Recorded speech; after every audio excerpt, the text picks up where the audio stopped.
wabarakatuh. Waalaikumsalam warahmatullahi wabarakatuh. Alhamdulillah.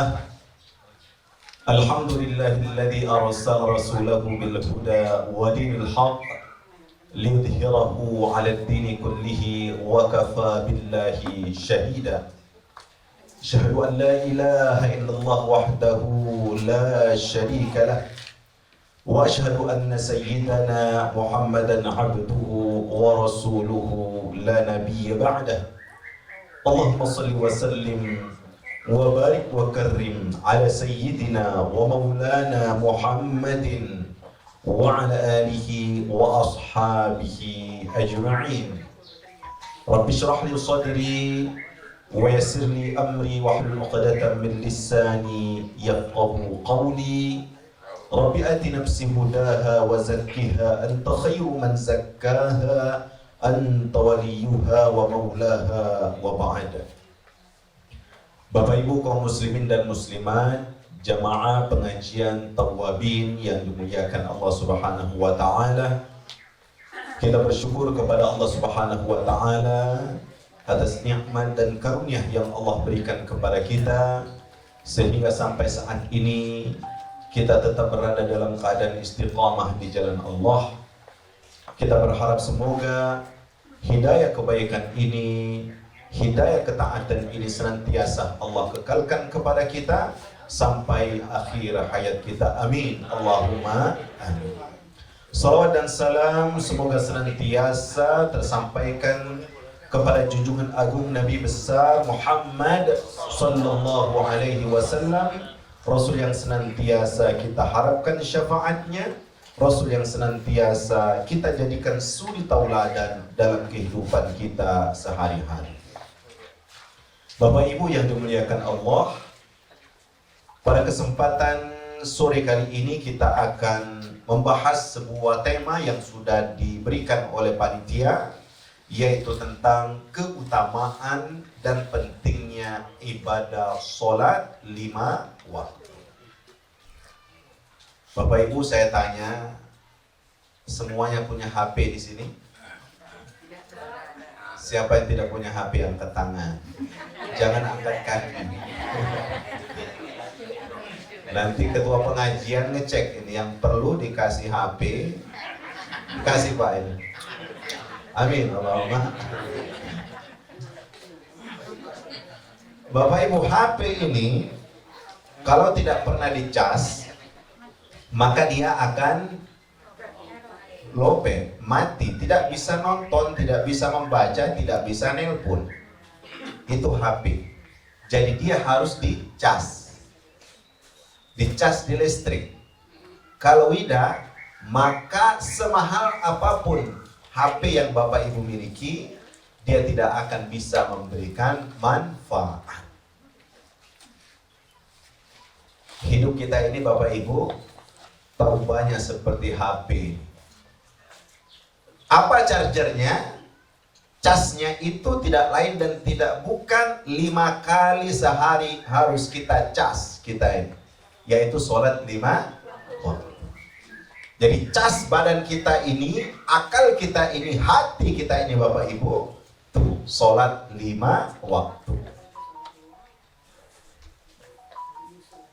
Dalam Al-Quran banyak firman Allah Subhanahu wa ta'ala, wa aqimus sholat, dirikanlah sholat. Maka kalau Bapak Ibu tidak mau lobet badannya, pikirannya, hatinya, jangan malas ngecas badan kita. Bukan ngecas HP, biarlah HP lobet gitu. Badan kita ini jangan lupa dicas. Kenapa Bapak Ibu?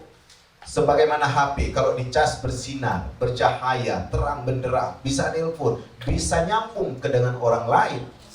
Bapak Ibu punya pacar di tempat, bukan Bapak Ibu lah, yang muda-muda maksudnya. Punya anak, punya cucu, punya teman di tempat yang jauh, mau nelpon, kalau tidak dicas tidak akan nyambung. Itulah hidup kita ini Bapak Ibu. Salat itu cahaya, nuran wa burhanan. Salat itu pembawa cahaya dan salat itu sebagai perisai kita. Maka kalau kita ingin nyambung hidup kita, ingin bercahaya hidup kita, jangan malas ngecas diri kita ini dengan melaksanakan sholat 5 waktu. Bapak Ibu, kalau ibadah yang lain, saya kira semua kita hafal rukun Islam. Antashhada alla ilaha illallah wa tuqimas shalah wa tu'tiyaz zakat wa tasuma ramadan wa tahujjal bait in istata'ta ilaihi sabila. Rukun Islam itu Bapak Ibu diantaranya salat 5 waktu. Maka seseorang tidak sempurna keislamannya, tidak sempurna keimanannya kalau tidak sholat. Maka dalam sebuah riwayat disebutkan, al-ahdul ladzi bainana wa bainahum as-shalah, kata Rasul. Yang membedakan kita dengan orang-orang kafir, orang-orang munafik apa? Sholat 5 waktu. Jadi kalau kita ngaku umat Rasulullah, kalau kita mengaku orang yang beriman, tidak sholat, pengakuan kita pengakuan palsu. Maka kita akan mendapatkan alamat palsu. Maka kita akan masuk ke dalam surga yang palsu. Kenapa? Karena kita hanya sekedar mengaku bahwa kita beriman, tetapi sesungguhnya kita tidak melaksanakan ibadah sholat. Maka penting sekali Bapak Ibu, dalam kehidupan kita ini memperhatikan sholat. Kenapa? Awwalu ma yuhasabu bihil abdu yaumal qiyamati as-shalah. Yang pertama kali akan dihisab, akan dihitung, akan dicek ini kita manusia ini apa? Sholat. Fa in saluhat saluha sairu amali. Apabila sholat kita baik, maka akan baik pula seluruh amal kita. Wa in fasadat fasadat sairu amalihi. Dan apabila rusak sholatnya, maka akan rusak pula semua amal-amalnya. Maka para ulama mewanti-wanti jangan sampai sholat ini dilalaikan. Dalam Al-Quran sudah diingatkan oleh Allah Subhanahu wa Ta'ala bahwa nanti akan muncul generasi yang melalaikan sholat. Kata Rasul, ya malaikat Jibril, apakah generasi dari umatku nanti akan melalaikan sholat? Maka Al-Quran berfirman, فَخَلَفَ مِنْ بَعْدِهِمْ خَلْفٌ أَضَاعُوا الصَّلَاةَ وَاتَّبَعُوا الشَّهَوَاتِ فَسَوْفَ يَلْقَوْنَ غَيًّا. Maka akan muncul generasi yang melalaikan salat dan mengikuti hawa nafsu mereka, dan mereka akan masuk ke dalam api neraka. Saking pentingnya salat ini Bapak Ibu. Perintah puasa, perintah zakat, perintah yang lainnya haji melalui perantara malaikat Jibril. Sedangkan sholat tidak. Sholat tidak langsung Rasulullah SAW dipanggil oleh Allah Subhanahu wa Ta'ala. Kalau ada bos yang penting kepada seorang bawahannya, biasanya menggunakan jalur-jalur resmi. Telepon diundang, ya, dipanggil. Tapi kalau masalahnya sangat penting, maka orang itu didatangkan, dipanggil secara khusus. Begitu juga dengan Rasulullah SAW, saking pentingnya ibadah sholat, maka dalam peristiwa Isra Mi'raj, kado yang dibawa oleh Rasulullah SAW apa Bapak Ibu? Sholat 5 waktu. Jadi kalau sholat itu tidak penting, maka kata para ulama kewajibannya mirip sama seperti ibadah-ibadah lainnya. Puasa lewat wahyu saja. Zakat begitu juga. Tapi sholat Allah panggil Rasulullah SAW dari Masjidil Haram ke Masjidil Aqsa, dari Masjidil Aqsa ke Sidratul Muntaha, dari Sidratul Muntaha kepada Qaba Qausaini au adna, dekat kepada Allah Subhanahu wa Ta'ala. Saking pentingnya sholat. Maka kalau musim Isra Mi'raj, kita mendengar penjelasan para ulama. Rasulullah dalam melihat pemandangan Ketika Isra Mi'raj tersebut, beliau menyaksikan satu kaum. Apa yang dikerjakan oleh kaum tersebut? Dan Rasulullah geleng-geleng kepalanya. Ya Jibril, siapa kaum ini, kata Rasul. Apa yang dikerjakan kaum tersebut, Bapak Ibu? Sekelompok kaum yang memecahkan kepala mereka dengan batu besar. Kemudian setelah kepala itu kembali bagus lagi, diambil lagi batu, dipecahkan lagi kepalanya oleh mereka sendiri. Baiklah Bapak Ibu, tidak usah nak batu nian, cangkir mak ini baik, ditaruh ke kepala kita, pecah. Kemudian kepala yang pecah itu nanti akan menjadi bagus kembali. Setelah bagus dipecahkan kembali dan seterusnya, tidak berhenti. Maka Rasulullah bertanya kepada malaikat Jibril, siapa golongan ini wahai Jibril? Jibril menjelaskan, ya Muhammad, inilah golongan dari umatmu yang keras kepalanya, berat kepalanya untuk melaksanakan ibadah salat. Keras kepalanya untuk sujud kepada Allah Subhanahu wa taala. Maka ganjarannya kepala mereka dipecahkan. Pertanyaannya Bapak Ibu, kenapa kepala? Karena kepala ini pusat yang memikirkan. Jadi kalau orang tidak sholat, ibarat manusia tidak punya kepala. Mungkin puasa iya, zakat iya, haji iya, tapi tidak sholat, itu ibarat manusia yang jalan tanpa kepala. Kira-kira kita berani tidak nemuin wong jaya itu? Takut gitu, hantu jika gitu, ngapo? Karena orang itu berjalan tanpa kepala. Jadi sholat 5 waktu ini Bapak Ibu, yang benar Allah Subhanahu wa taala, asas dan yang paling utama dari kewajiban yang harus kita kerjakan.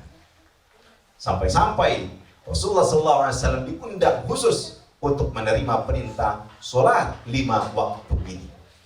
Bahkan dulu di awalnya, kalau saja Bapak Ibu diwajibkan 50 waktu sebagaimana yang dijelaskan dalam beberapa riwayat peristiwa Isra Mi'raj tersebut, kira-kira bagaimana kita mengerjakannya? Belum selesai 5 rakaat, menunggu lagi 45 rakaat lagi. Sekiranya itu terjadi, luar biasa sulitnya kita. Maka kata Nabi Musa, wahai Muhammad, ini jarabtul umama qablak. Aku sudah melihat umat sebelummu, mereka tidak kuat. Mintalah kemudahan dari Allah Subhanahu wa taala, dan di akhirnya Allah Subhanahu wa taala mengurangi kewajiban sholat yang tadinya 50 waktu menjadi 5 waktu. Kata Rasul, khamsun fil waqti wa khamsuna fil ajr. 5 waktu tapi pahalanya sama dengan 50 kali sholat. Nah, sholat 5 waktu ini Bapak Ibu kepada Allah Subhanahu wa taala, kenapa dia sangat penting? Coba kita lihat, puasa cuma diwajibkan 1 tahun, itu berapa kali? Cuma 1 bulan. Zakat diwajibkan kepada siapa? Kepada mereka yang mampu, punya harta sampai haulnya, nisabnya juga sampai. Orang yang berhaji diwajibkan kepada siapa? Man istata'a ilaihi sabila, bagi mereka yang mampu melaksanakannya. Tapi tidak dengan sholat. Sholat selama masih ada nyawa kita, pikiran sehat alias tidak kurang segaris ujung, maka tetap wajib sholat. Sakitkah kita, sibukkah kita, tidak ada istilah pre-sholat, diskon sholat, tidak ada. Sholat tetap wajib. Kapanpun, dimanapun kita tetap wajib sholat. Kalau tidak bisa berdiri, duduk. Tidak bisa duduk, berbaring. Tidak bisa berbaring, dengan isyarat mata kita pun masih tetap wajib sholat. Saking pentingnya ibadah sholat Bapak Ibu, Rasulullah SAW ketika akan wafat, Pesan beliau apa Bapak Ibu? Cuma 2 pesan beliau. As-shalah, as-shalah, as-shalah. Salat, salat, salat. Salat yang diingatkan oleh Rasulullah SAW. Yang kedua, apa yang dipesankan Rasul? An-nisa, jaga wanita, jaga wanita. Yang ketiga, ummati, ummati, jaga umatku, kata Rasulullah SAW. Saking pentingnya sholat. Jadi kalau kita masih melalaikan ibadah sholat, berarti kita belum begitu paham tentang kewajiban sholat 5 waktu tersebut. Inna salata kanat 'alal mu'minina kitaban mawquta. Sesungguhnya sholat itu sudah Allah tetapkan waktu-waktunya, dan Allah Subhanahu wa taala telah mewajibkan kepada kita sholat 5 waktu. Subuh, apalagi zuhur, asar, maghrib, dan isya. 5 waktu ini. Maka ketika kita melakukan ibadah sholat ini, sudah separuh agama sudah kita kerjakan. Kenapa Bapak Ibu? Kata Syekh Mutawalli Asy-Sya'rawi, sholat 5 waktu ini seperti kapsul atau ekstrak dari rukun Islam yang lainnya. Simbol dari rukun Islam yang lainnya. Di dalam sholat kita mengucapkan syahadat, asyhadu an la ilaha illallah wa asyhadu anna muhammadar rasulullah. Kita baca tidak dalam sholat Bapak Ibu? Kita baca. Di dalam sholat ada puasa. Ada tidak puasa dalam sholat? Ada. Bahkan bergerak lebih dari 3 kali baik dalam mazhab Syafi'i sudah batal sholatnya. Apalagi makan permen waktu sholat. Ayo Ustaz, aus, minum, sholat lagi, batal. Sholat itu puasa, bukan hanya makan minum, bahkan pikiran kita juga berpuasa. Dalam sholat ada zakat Bapak Ibu. Kenapa ada zakat? Zakat itu tidak lain tidak bukan mengeluarkan rezeki yang kita miliki, yang kita dapatkan dari mengatur waktu bekerja kita. Sholat paling tidak 5 menit. 5 menit Bapak Ibu, bagi orang-orang yang ahli mencari duit, itu miliaran hasilnya. 1 detik, 1 menit, miliaran mereka dapatkan. Bahkan di beberapa tempat dulu kita mendengar ada memang perusahaan yang tidak membolehkan orang Islam sholat. Saking mahalnya waktu tersebut. Nah ketika kita sholat, maka seakan-akan kita sudah mengeluarkan zakat harta kita dari waktu yang kita siapkan untuk sholat tersebut. Jadi investasi waktu itu menghasilkan uang, keuntungan tersebut kita pakai untuk sholat. Maka sholat di dalamnya ada zakat. Ini bukan berarti Ustaz kalau sudah sholat tidak perlu zakat lagi, bukan. Ini simbol saja bahwa dalam sholat itu ada simbolisasi zakat. Dalam sholat juga ada haji Bapak Ibu. Kenapa? Haji dan umroh itu ke Baitullah. Kiblat kita kemana? Ke Ka'batullah Al-Mukarramah. Maka ketika kita sholat, seluruh rangkaian rukun Islam itu kita kerjakan dalam 1 saat. Makanya tidak ada istilah tidak sholat. Tidak ada istilah pre-sholat. Kenapa? Ketika kita pre-sholat, maka rukun Islam semuanya akan buyar. Akan habis, akan hilang. Nah kaum muslimin dan bukan Allah Subhanahu wa ta'ala, ketika kita sholat, sholat itu akan menyambung kita.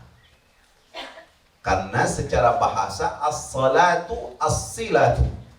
Sholat itu adalah menyambung. Kalau orang tidak sholat, maka putus hubungannya dengan Allah Subhanahu wa ta'ala. Tahu tidak silaturrahim? Sholat silaturrahim.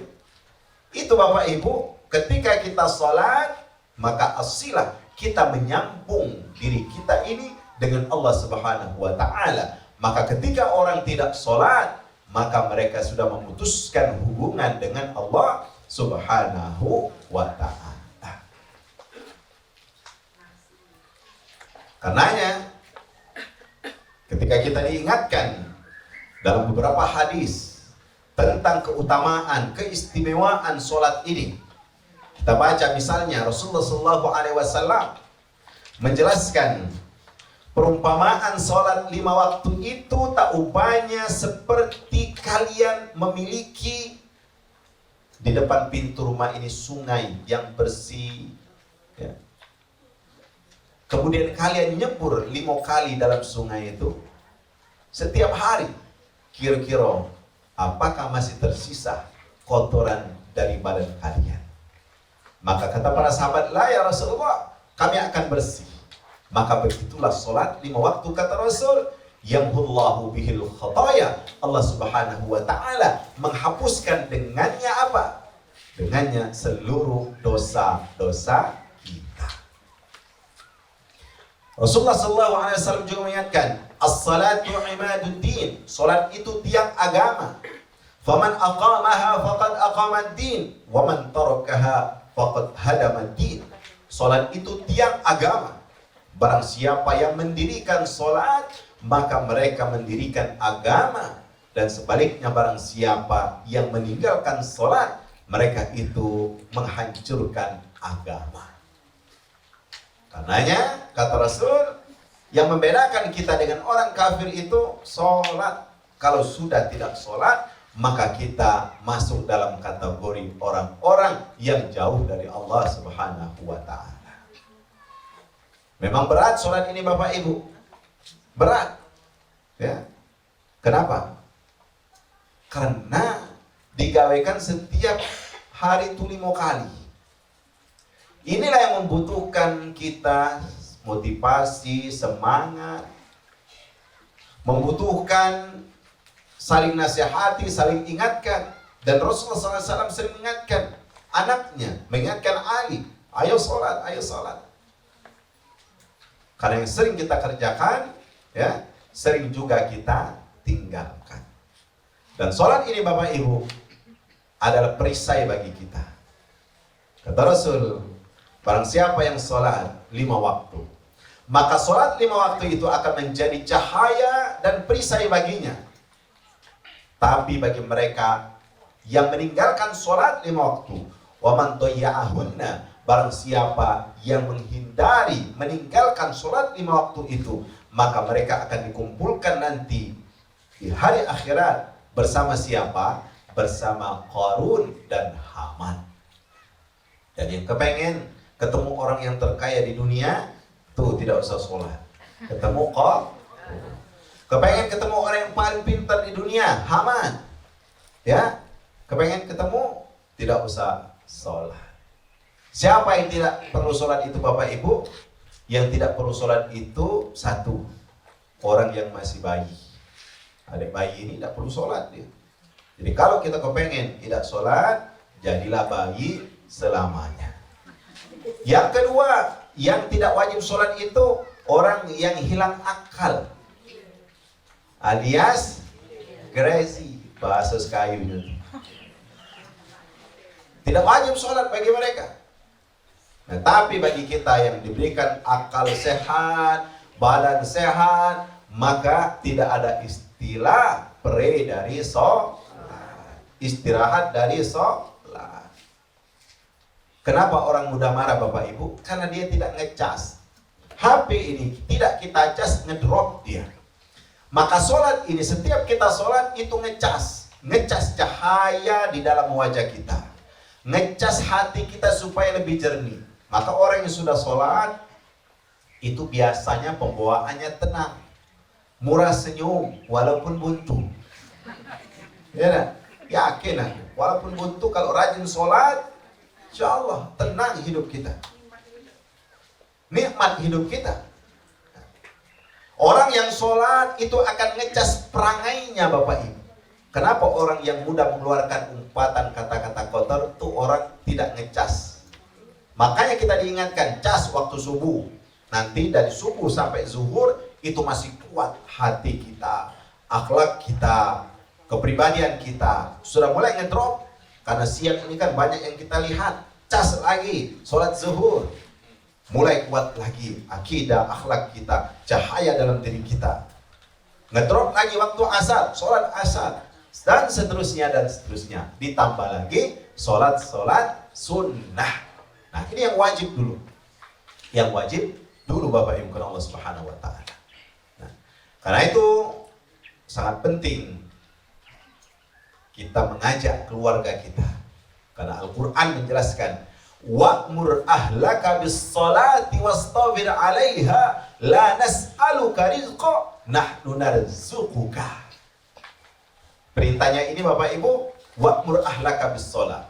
Perintahkanlah keluargamu untuk melakukan sholat, wastabir 'alaiha, dan teruslah bersabar nyuruh anak sholat. Sekali tidak galak sholat, jangan berhenti nyuruhnya sholat. Maka difirmankan di sini, wastabir 'alaiha, teruslah bersabar dalam mengajak sholat. Kadang-kadang kita dewek malas, tapi kalau kita mengajak orang lain, maka kita akan termotivasi lagi. Wastabir 'alaiha, la nas'aluka rizqa, kami tidak minta rizki dari kalian, kata Allah. Nahnu narzuqu, kamilah yang memberikan rizki. Maka kalau ada orang yang paceklik hidupnya, miskin hidupnya, lihat sholatnya. Sebagaimana firman Allah tadi, la nas'aluka rizqa nahnu narzuquka, kamilah yang memberikan rizki kepada kalian. Maka kalau hidup kita suntuk Bapak Ibu, rizki tidak datang-datang, maka kita cek kembali, evaluasi kembali bagaimana ibadah sholat kita. Pertanyaannya bukan sekedar mengerjakan Bapak Ibu, tapi merasakan nikmatnya sholat. Maka Rasulullah sering mengatakan kepada Bilal, ya Bilal, arihna bis sholat. Bilal, ayo kita istirahat sholat dulu. Beda dengan kita ini, ayo kita berhenti sholat. Kalau Rasul istirahatnya sholat, kalau kita istirahat dari sholat. Itu membedakan kita dengan Rasulullah SAW. Kenapa Bapak Ibu? Ketika Rasulullah SAW Isra Mi'raj, beliau merasakan nikmatnya dekat dengan Allah Subhanahu wa taala. Bahkan beliau tidak ingin turun. Ya Allah, aku nikmat sekali berjumpa denganmu ya Rabb. Tapi kata Allah, aku turunkan kembali, dan aku akan berikan kenikmatan itu sama seperti yang engkau rasakan di sini wahai Muhammad, yaitu sholat. Maka disebutkan dalam sebuah hadis, as-salatu mi'rajul mu'min. Sholat itu tangga mendakinya seorang mukmin kepada Allah Subhanahu wa taala. Kalau Nabi memang Isra Mi'raj kepada Allah, dari Sidratil Muntaha sampai ke Qaba Qausaini au adna, tapi kita tidak mi'raj sebagaimana Rasul. Mi'raj kita ada dalam sholat. Ju'ilat qurrata 'aini fis shalah, kata Rasul. Dijadikan kebahagiaan hidupku itu ketika aku sholat. Maka Bapak Ibu, tidak ada amalan yang istimewa yang Allah wajibkan kepada kita kaum muslimin kecuali ibadah sholat ini. Kenapa? Lihatlah para malaikat, mereka sujud. Ada yang diberitakan sujud terus sujud, rukuk terus rukuk, bertasbih terus bertasbih. Mereka tugasnya nafsi-nafsi. Kalau kita seluruhnya, ya kita rukuk, ya kita sujud, ya kita baca tasbih, ya kita berdiri. Artinya apa? Ibadah sholat ini sangat sempurna, berbeda dengan ibadah para malaikat tersebut. Karenanya kita, kalau kita menjadi orang baik, maka ketinggian kita lebih hebat daripada malaikat. Sebaliknya, kalau amal ibadah kita buruk, perilaku kita buruk, maka kita akan rendah, melebihi rendahnya derajat hewan. Nah, karena itu Bapak Ibu Allah Subhanahu wa taala, salat 5 waktu ini tidak sekedar kita kerjakan, tetapi bagaimana kita merasakan nikmatnya salat tersebut. Contoh orang yang sholatnya nikmat itu, mereka menunggu waktu sholat, bukan ditunggu waktu sholat. Contohnya begini Bapak Ibu. Ini maghrib sejam lagi. Sudah mulai beres-beres. Wudhu lah atau mandi. Kemudian siap-siap sajadahnya, muknanya, siapkan Al-Quran. Nunggu datangnya waktu sholat. Dan salah satu amalan penghapus dosa kata Rasul, intizarus sholat ba'das sholat, itu amalan yang bisa menghapuskan dosa dan maksiat kita. Jadi sangat mudah menghapuskan dosa dalam agama kita ini. Nunggu waktu sholat. Tapi ada orang yang ditunggu waktu sholat. Karena habis waktu sholat, masih terkecer-kecer. Belum nak ngawekan sholat. Maka orang yang nikmat sholat itu, mereka yang menunggu waktu sholat, bukan mereka yang ditunggu waktu sholat. Contoh atau bentuk orang merasakan nikmatnya sholat itu sebagaimana Rasulullah SAW. Sholatnya khusyuk, sholatnya lamu, sholatnya dinikmati. Bahkan disebutkan dalam beberapa riwayat, hatta tatafattara qadama, sampai-sampai kaki Rasulullah SAW itu bengkak. Bengkak kenapa? Bukan asam urat. Bengkaknya karena lama berdiri ketika sholat. Utsman bin Affan itu Bapak Ibu, kalau sholat 1 rakaatnya 5 juz. Ada yang nak nyontoh di sini? 1 rakaat 5 juz. Itu baru kuluhu 3 kali halang kelamunya imam ini. Subhanallah. Itu mereka yang nikmat sholat. Merasakan nikmat sholat. Jadi lama dalam sholat itu. Khusyuk dalam sholat itu. Dia merasakan lezatnya. Karena Bapak Ibu, aqrabu ma yakunul 'abdu ila rabbih wa huwa sajidun. Sesungguhnya waktu tempat yang paling dekat hamba Allah dengan Allah Subhanahu wa taala kapan? Wa huwa sajidun, ketika dia bersujud. Sujud itu ada dalam sholat. Karenanya kita berusaha menikmati ibadah sholat kita ini. Dulu mungkin awal kita belajar sholat, dan ini wajib bagi orang tua. Saking wajibnya, lihat tadi Rasulullah SAW ketika akan wafat, wasiatnya tentang sholat. Wasiat beliau kepada orang tua untuk anak-anaknya yang baru lahir, diazankan, diiqomahkan. Supaya apa?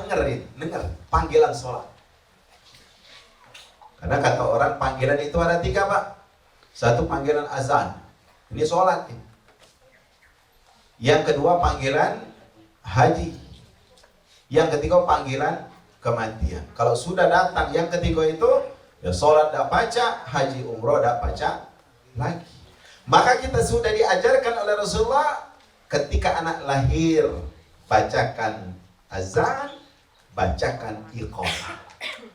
Perintah Rasulullah lagi, apa? Muru auladakum bis sholati wa hum abna'u sab' wadribuhu 'alaiha wa hum abna'u 'ashr. Kata Rasul, perintahkan anak kalian salat ketika mereka umurnya 7 tahun. Jadi umur 7 tahun anak kita sudah diajari salat. Dibiasakan salat. Wadribuhu 'alaiha, dan pukullah ketika umur 10 tahun kalau dia tidak salat. Saking Rasulullah ingatkan kepada kita pentingnya sholat tersebut. Nah, pertanyaannya Bapak Ibu yang dimuliakan Allah Subhanahu wa taala, dari kecil sampai sekarang ini, kira-kira karuna kita peringkat sholat kita ini sudah berada di level keberapa? Apakah sekedar baru melaksanakan sholat, masih tinggal tunggu kata wong itu ya? Atau yang kedua, kita sudah merasakan nikmatnya sholat sehingga kita tidak mau berhenti sholat. Kalau masih tinggal tunggu sholat, nah ini alamat. Alamat apa nanti akan kita sebutkan. Bagaimana azab hukuman bagi orang-orang yang meninggalkan sholat. Tapi bagi mereka yang merasakan nikmatnya sholat Bapak Ibu, maka kita yakin hidupnya akan mulia. Karena dalam Al-Quran disebutkan, apapun kesusahan kita, kesulitan kita apa? Wasta'inu bis-sabri was-salah. Minta bantuanlah kepada Allah Subhanahu wa taala dengan apa? Mendirikan salat. Mendirikan salat dan sabar. Maka Rasulullah kalau beliau mendapatkan sebuah masalah, beliau langsung sholat 2 rakaat, lapornya kepada Allah. Rasulullah kalau ada masalah, beliau sholat 2 rakaat mengadukan masalahnya kepada Allah. Bahkan para ulama mengajarkan kepada kita, kalau kita mau berpergian, sholatlah 2 rakaat istikharah. Kadang-kadang kita ini sudah pesan hotel, sudah pesan tempat, sudah pesan tiket, di ujung-ujung baru istikharah. Sebelum itulah sholat 2 rakaat, minta petunjuk kepada Allah Subhanahu wa taala, apakah yang akan kita kerjakan ini bagus atau sebaliknya. Nah, kaum muslimin yang dimuliakan Allah Subhanahu wa taala. Jadi sholat yang diwajibkan oleh Allah Subhanahu wa taala ini, dalam Al-Quran disebutkan aqimus sholah. Dan memang di dalam Al-Quran tidak secara gamblang disebutkan sholatnya 5 waktu tersebut. Tetapi dalam beberapa ayat ditafsirkan oleh para ulama, isbiru wasabiru warabitu wattaqullaha la'allakum tuflihun. Dalam sebuah tafsir dimaknai isbiru artinya sholat, la kalian sholat subuh. Wasabiru sholatlah sholat zuhur. Warabitu sholatlah sholat asar. Wattaqullah sholat maghrib. La'allakum tuflihun sholatlah sholat isya. Jadi secara tegas, ibarat sholat 5 waktu ini, baik dalam Al-Quran maupun hadis, sudah ijma' para ulama dan sudah jelas. Barang siapa yang mengingkarinya, maka mereka mengingkari kewajiban yang sudah ditentukan oleh Allah Subhanahu wa ta'ala. Pertanyaannya sekarang, Ustaz, apa hukuman bagi mereka yang lalai sholat, meninggalkan sholat? Disebutkan minimal ada 15 hukumannya, Pak, bagi mereka yang meninggalkan sholat. 6 di dunia, 3 ketika akan wafat, 3 lagi ketika berada dalam kuburan, dan 3 lagi ketika akan dibangkitkan nanti pada hari kiamat. Nah, ini mengerikan. Yang pertama, 6 hal yang pertama yang akan terjadi kepada orang-orang yang tidak sholat, melalaikan sholat. Yang pertama, akan dihilangkan keberkahan hidupnya.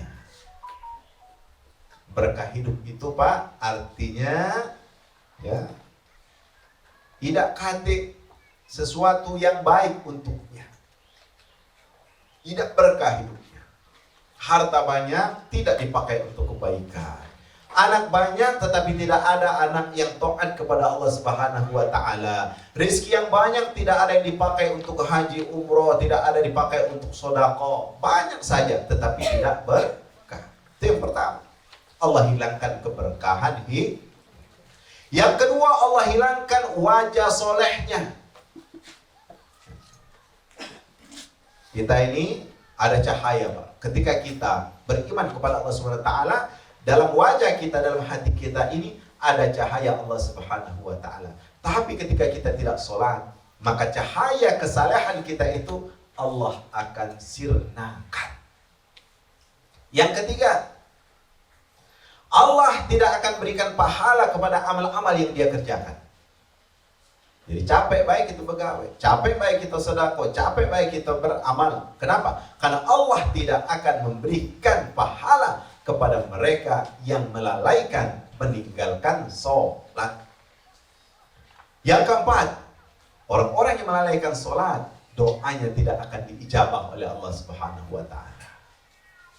Yang kelima, mereka yang melalaikan sholat tidak dapat doa dari orang-orang lain. Jadi doa orang lain itu tidak Allah ijabah. Kalau tadi doanya dewek dan Allah kabulkan.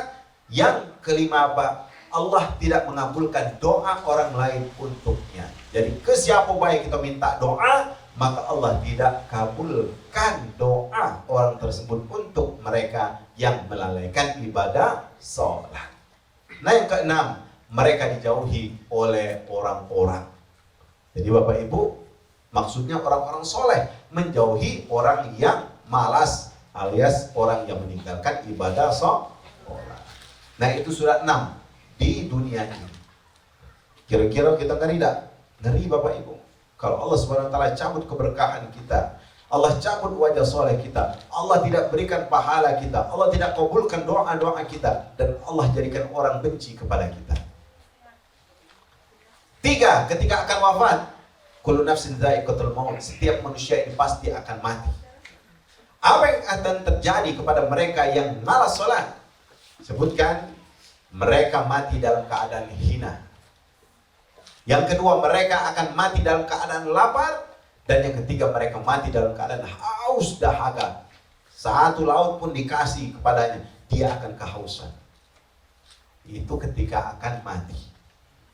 Ketika berada di alam barzakh, apa yang akan terjadi? Ada 3 hal lagi. Pertama, kuburannya akan sempit. Kuburannya akan Allah sempitkan sehingga mematahkan tulang belulangnya. Dan yang kedua, kuburannya dipenuhi dengan bara api yang membakarnya. Dan yang ketiga, kuburannya akan diisi oleh ular-ular yang kepala ular tersebut botak, dipenuhi dengan racun-racun. Ular itu setiap hari akan memukul orang yang tidak sholat itu. Dia memiliki mata terbuat dari api, kemudian cambuknya tangannya terbuat dari besi Bapak Ibu. Lalu setiap waktu dia akan memukul, sekali dia pukul, maka orang itu akan terbenam sedalam 70 hasta. Dipukul, inilah akibat engkau meninggalkan sholat zuhur. Inilah pukulan karena engkau meninggalkan sholat asar. Inilah pukulan karena engkau meninggalkan sholat maghrib dan seterusnya. Itu yang akan terjadi di alam kubur. 3 yang terakhir, di akhirat kelak, dia akan dibangkitkan dalam keadaan berputus asa. Kemudian Bapak Ibu, dia akan dibangkitkan dalam keadaan dimurkai oleh Allah Subhanahu wa taala. Dan yang terakhir, dia akan dimasukkan ke dalam api neraka. Ma salakakum fi saqar? Qalu lam naku minal musallin.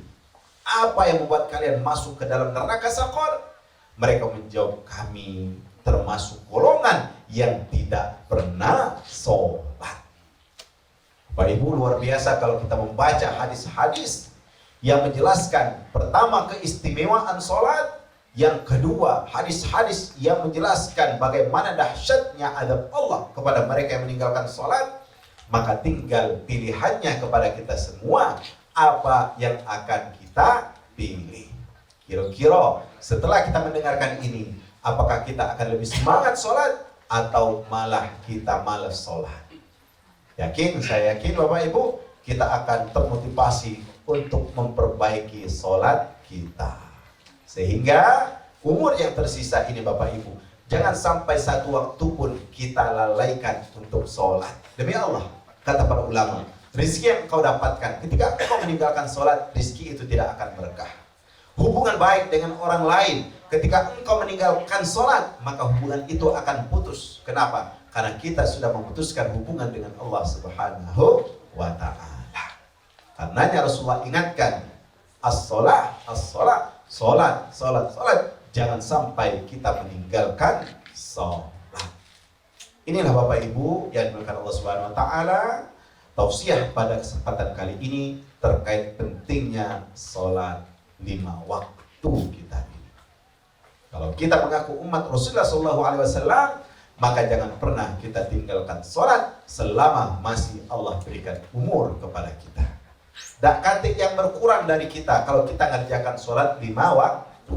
Dan baca lamo yang wajib-wajib kita kerjakan. Cukuplah sholat 5 waktu kita kerjakan. Jangan sampai yang 5 waktu yang sedikit itu pun kita sia-siakan. Semoga bermanfaat dan memberikan kebaikan kepada kita semuanya. Kalau ada yang mau ditanyakan, didiskusikan, Ustadz persilakan. Ada pertanyaan? Bagaimana kiat menjalankan sholat dengan khusyuk? Bagaimana cara mengganti sholat yang pernah kita tinggalkan? Ustadz, apa hukum sholat sunnah qobliyah isya? Karena ada sebagian mengerjakan, ada yang juga tidak. Yang pertama jawabannya Bapak Ibu, bagaimana kita bisa sholat khusyuk? Dalam kitab Ihya Ulumuddin, Imam Al-Ghazali menjelaskan kalau kita ingin khusyuk, mulailah dari kita berwudu. Dari wudu itu kita sudah menghayati. Sebagaimana Rasulullah Isra Mi'rajnya, dibelah dada beliau, dibersihkan dada beliau, maka ketika kita akan sholat, kita pun harus membersihkan diri kita dengan air wudu. Ketika kita wudu, bukan sekedar membasuh organ-organ fisik ini saja, tetapi yang harus kita basuh apa?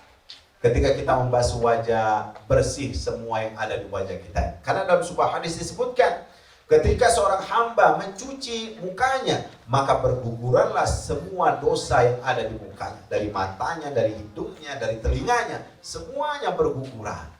Begitu juga yang harus kita resapi ketika kita wudu, kita sudah membersihkan mulut kita dari bicara yang tidak baik, mata kita dari melihat yang tidak benar, telinga kita dari mendengar yang tidak baik, dan seterusnya. Semua organ tubuh begitu kita hayati tentang wudu tersebut. Selanjutnya setelah kita menghayati wudu, baru setelah itu ketika mendengarkan azan, ingatlah azan itu seumpama panggilan pada hari kiamat. Mana kita takutnya pada hari kiamat nanti bergegas menemui panggilan tersebut. Kemudian setelah itu kita berdiri menghadap kiblat. Ketika menghadap kiblat, rasakan bahwa kita tengah menghadap Allah Rabbul Izzati. Sebagaimana kita menghadap bapak kita, ibu kita dengan hormat, dengan khusyuk, menghadap atasan kita dengan hormat, dengan tawadu, begitu juga ketika kita menghadap Allah Subhanahu wa taala, berdiri tegak dengan merendahkan hati kita. Lalu resapi hayati solat kita tersebut, dan Rasulullah katakan, "Shallu sholatan wadda", solatlah seakan-akan solat yang engkau kerjakan ini solat yang terakhir yang engkau bisa kerjakan.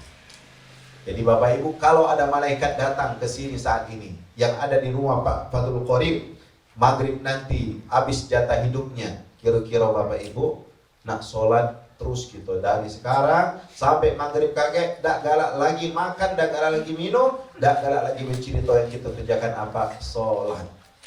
Khusyuk gitu sholat. Maka sebelum panggilan itu datang, sholatlah dengan khusyuk. Ketika kita sholat agar khusyuk apa? Seakan-akan itulah sholat yang paling terakhir yang bisa kita kerjakan. Lalu kata para ulama, anggaplah seakan-akan engkau sedang berada di jembatan Shiratal Mustaqim. Di kananmu ada api neraka, di kananmu ada surga, di kirimu ada api neraka, di belakangmu ada malaikat maut yang setiap saat akan mencabut nyawa. Kalau itu yang kita hadirkan dalam sholat, yakin Bapak Ibu pasti kita khusyuk. Apa yang membuat kita tidak khusyuk? Pas sholat dipanggil, bu, dah khusyuk, sholat tidak baca, anak manggil nak minta baca kopi. Ngapa? Karena tadi itu pikirannya masih melayang-layang. Tapi kalau sudah pikirannya seperti itu, ya, maka kita akan khusyuk. Dipanggil apapun. Dulu saking khusyuknya para sahabat, ketika mereka terkena lemparan tombak Bapak Ibu, tetap sholat, tetap khusyuk. Bahkan dulu dikisahkan ada seorang sahabat yang amputasi kakinya. Karena borok kakinya, tidak ada yang bisa mengobati kecuali harus diamputasi. Amputasi zaman itu pakai parang, belum cak itu sekarang ini. Bagaimana yang bisa dikerjakan? Nanti kalau aku sudah sholat khusyuk, silakan kalian kerjakan. Ketika dia sholat 2 rakaat, selesai sholat kakinya sudah hilang, tidak terasa. Ngapa? Sholatnya betul-betul khusyuk. Bagaimana cara mengganti sholat yang pernah kita tinggalkan? Itu disebut dengan sholat qadha. Jadi semua mazhab yang 4 sepakat sholat apapun yang wajib itu, ya, ketika kita tinggalkan karena lupa, karena sengaja, karena lalai, maka wajib kita ganti. Itulah disebut dengan sholat qadha. Contoh, tadi sholat zuhur lupa sholat karena lagi tanggung, buat pempek, macam-macam lah. Atau bapak-bapak tanggung lagi main catur, selesai, habis waktu sholat zuhur, harus diqadha. Kapan qadhanya? Seketika kita ingat, dikerjakan. Seketika kita mampu, dikerjakan.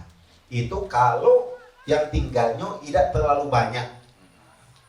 Ya, karena Rasulullah pernah mengqadha sholat dari subuh, zuhur, asar dikerjakan beliau waktu isya.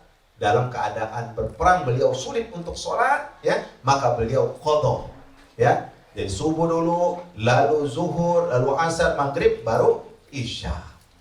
Kalau kita sekarang ini kurasa dak kati alasan nak sampai 5 waktu itu hilang, ya dak. Di pesawat masih bisa sholat, ya dak. Kemudian di bus pajak berhenti bus gitu. Jadi kalau kita lupa sholat, lalai sholat, maka kita kerjakan sholat qadha. Bagaimana mengerjakan sholat yang bertahun-tahun tidak kita kerjakan? Nah, kata para ulama, dikerjakan sesuai dengan kemampuan. Kira-kira 25 tahun tidak sholat ini dihitunglah berapa rakaat, berapa sholat zuhur yang aku tinggalkan. Dihitung Pak, dicicil dikit-dikit, dicicil. Sampai kita merasa sudah puas, sudah tuntas cicilan sholat tersebut. Jadi bukan sekedar baju ada cicilan, sholat juga ada cicilan bagi mereka yang melupakan sholat. Apalagi ibu-ibu ya, gara-gara ngurus bayi tidak sempat sholat, sering itu. Dan itu kasihan ibu-ibu kita ini, ya, anak baru nak sholat, anak nangis terus, akhirnya tidak sholat. Nah, yang seperti itu dihitung Pak, Bu, supaya nanti bisa kita ganti. Cara menghitungnya dihitung, ya, berapa kali, dan ketika kita sudah merasa cukup, maka sudah tidak perlu lagi kita tambahkan sholat qadha tersebut. Apa hukum sholat sunat qobliyah isya? Karena ada sebagian mengerjakan dan ada juga yang tidak. Nah, jadi Bapak Ibu, sholat rawatib ini maksudnya sholat rawatib. Ini belum dituang ke ini. Tuang ke dulu. Maaf Pak. Pak Ketua nih. Besar pahalanya nih Pak.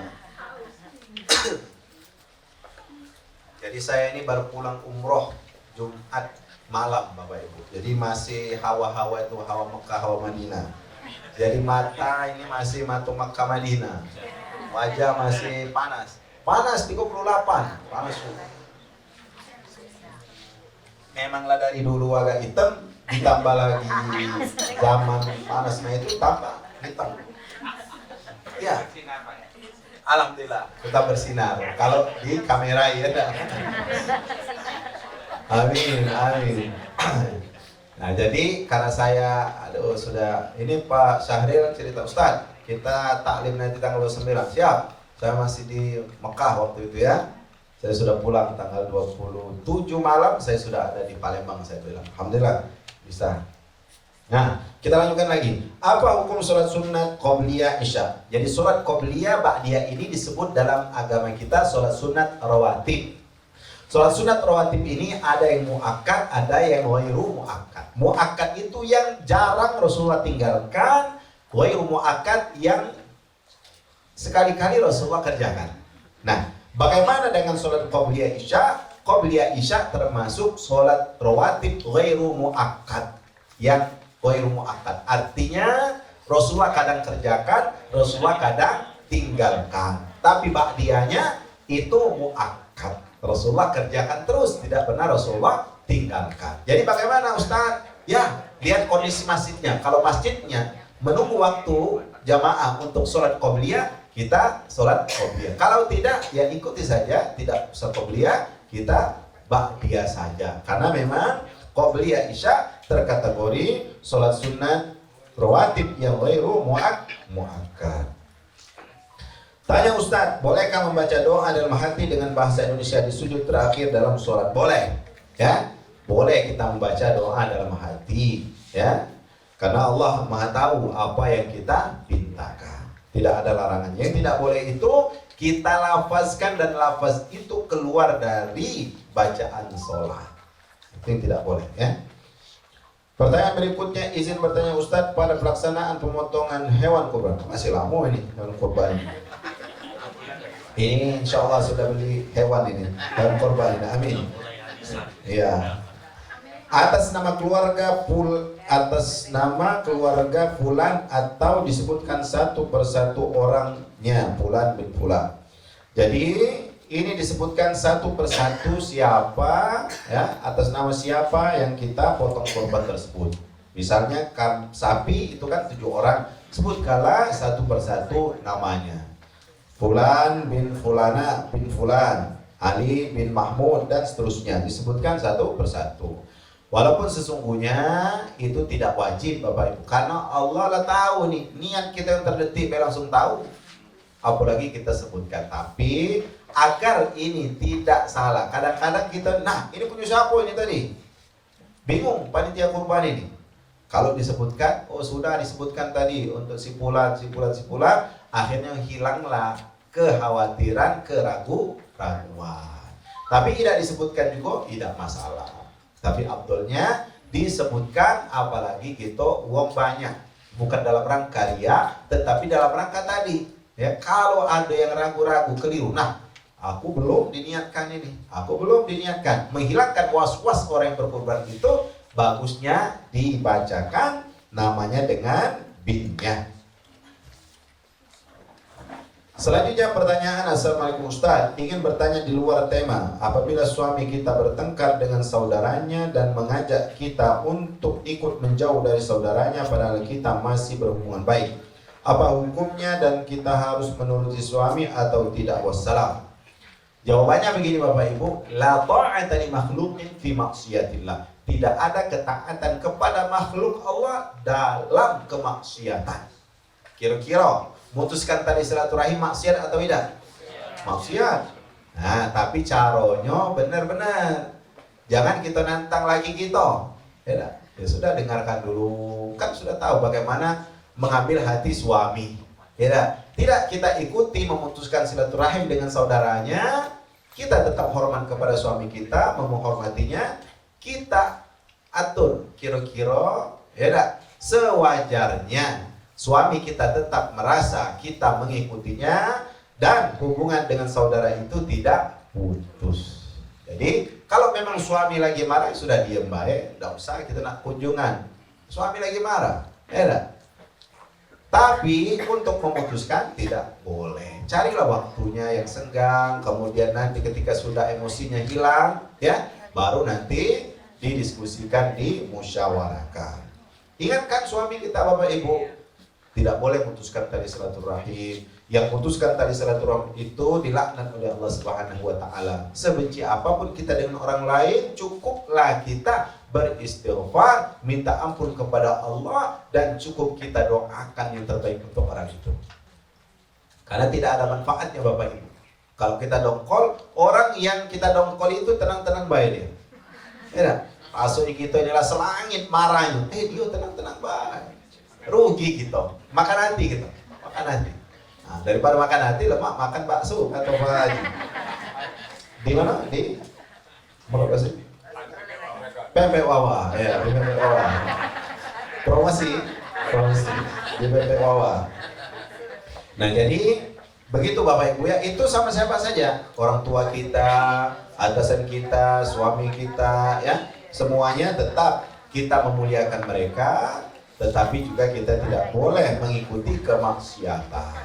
Ya.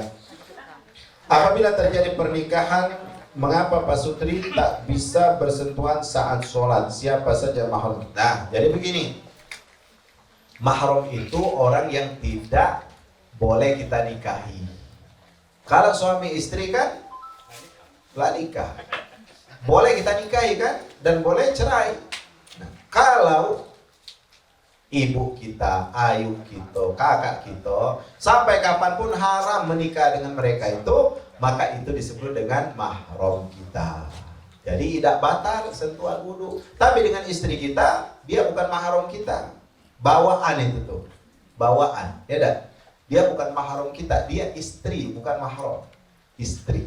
Jadi mahram itu orang yang haram kita nikahi. Istri bukan mahram, ya. Ini istilah baik. Kadang kita kada pening, ya dah. Kada pening. Artinya istri itu memang sudah milik kita, suami itu sudah milik ibu, ya. Tapi dia tidak, apa ya istilahnya itu, tidak selama-lamanya. Kan boleh jadi ada yang berpisah, kan? Ada berpisah wafat, ada berpisah karena masalah dan sebagainya. Nah mereka itu haramnya tidak mu'abbad. Haramnya itu tidak selama-lamanya. Mahram itu yang haram untuk selama-lamanya. Seperti itulah yang dimaksud dengan mahram. Yang terakhir, sholat imamnya terlalu cepat. Masya Allah. Assalamualaikum. Masya Allah, sholat asar atau zuhur imamnya terlalu cepat, maka imamnya tidak membaca ayat lagi. Terima kasih. Nah begini Bapak Ibu, sholat itu bacaan yang wajibnya cuma sedikit, ya. Al-Fatihah itu yang wajib. Jadi kalau dia sudah membaca Fatihah tidak membaca ayat lain, itu tidak ada masalah. Atau dia cuma membaca satu ayat, amin, Bismillahirrahmanirrahim, Yasin, Allahu Akbar, boleh.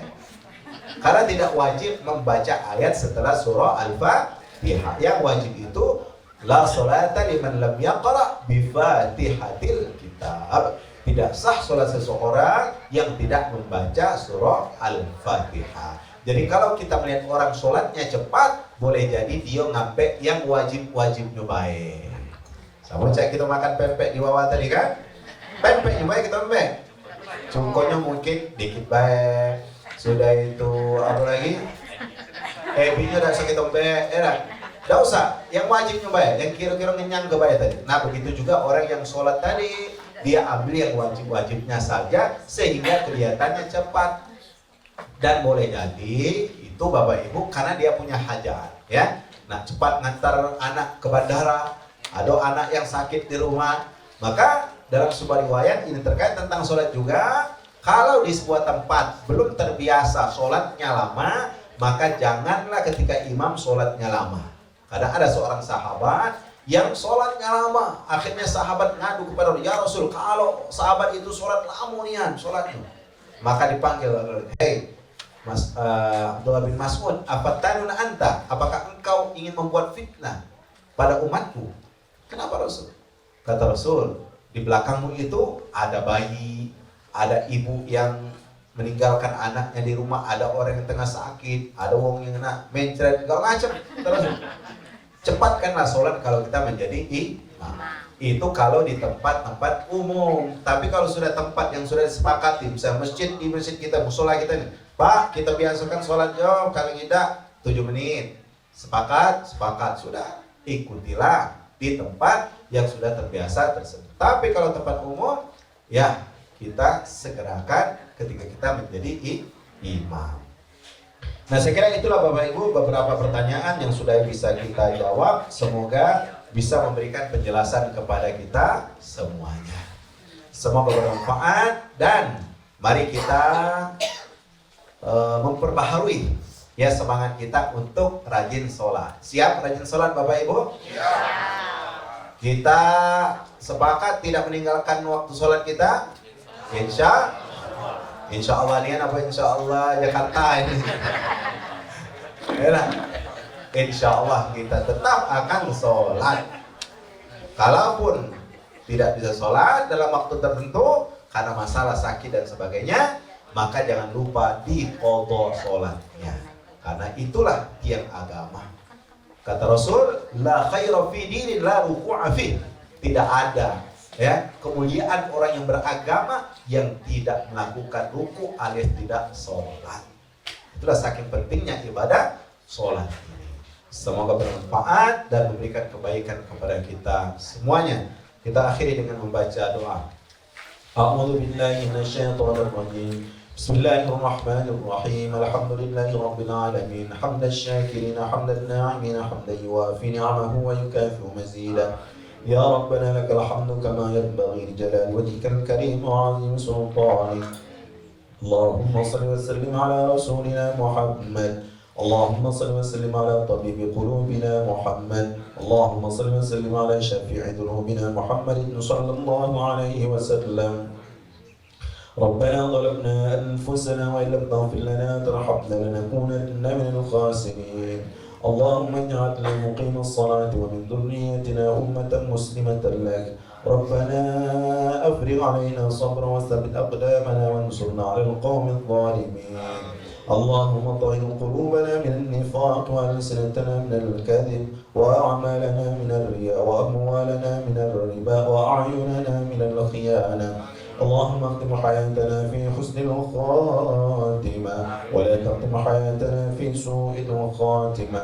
ربنا آتنا في الدنيا حسنة وفي الآخرة حسنة وقنا عذاب النار. سبحان ربك رب العزة عما يصفون وسلام على المرسلين والحمد لله رب العالمين. والسلام عليكم ورحمة الله وبركاته.